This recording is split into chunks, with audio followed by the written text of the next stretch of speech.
All right, today we are going to work on this word problem. We're going to read it together 2 or more times, and then we're going to work it out together. So it says, in math class, 5 students split up 65 flashcards to practice their math facts. The picture shows the total number of flashcards. Each student took the same number of flashcards. What is the number of flashcards each student took? In math class, 5 students split up 65 flashcards to practice their math facts. The picture shows the total number of flashcards.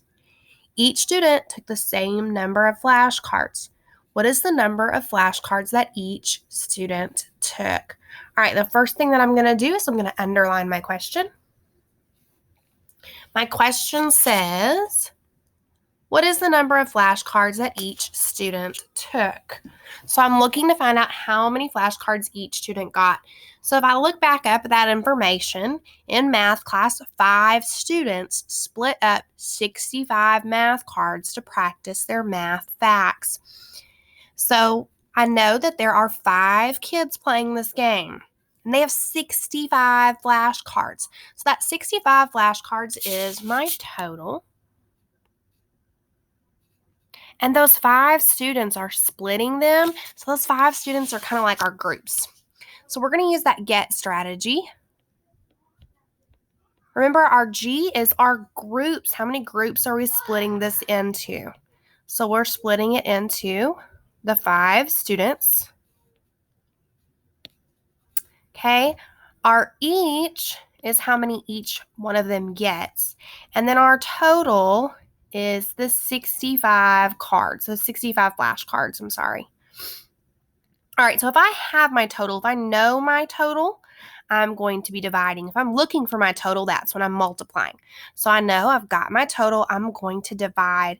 So I'm going to take that total, and I'm going to divide it into the groups. Remember, my groups is my 5 students. So I'm dividing 65 cards between the 5 students, and that's going to give me my each. How many each child receives, how many each student receives. All right, so 65 divided by 5 equals something. Well, I can use these cards, and I can split these 65 cards into the 5 groups, or I can try to use some related facts to help me. So I know whenever I'm doing it as related facts, I change that division symbol into an equal symbol. And I change that equal symbol into a multiplication symbol. So now I have 5 times something equals 65. So I'm looking at what times 5 equals 65. So I'm going to think about some of my 5s that I know. I'm thinking about one of the larger 5s that I know. I know 5 times 10. 5 times 10 gives me 50. 5 times 11, I know that that's going to be 55. 5 times 12, if I don't know that, I know that it's just going to be 5 more than the previous fact. That's 60. So I'm getting really close to 65. 5 times 13, that's going to be 5 more than the previous fact. That's 65. So that helped me get to that answer. But that is not the only way to solve.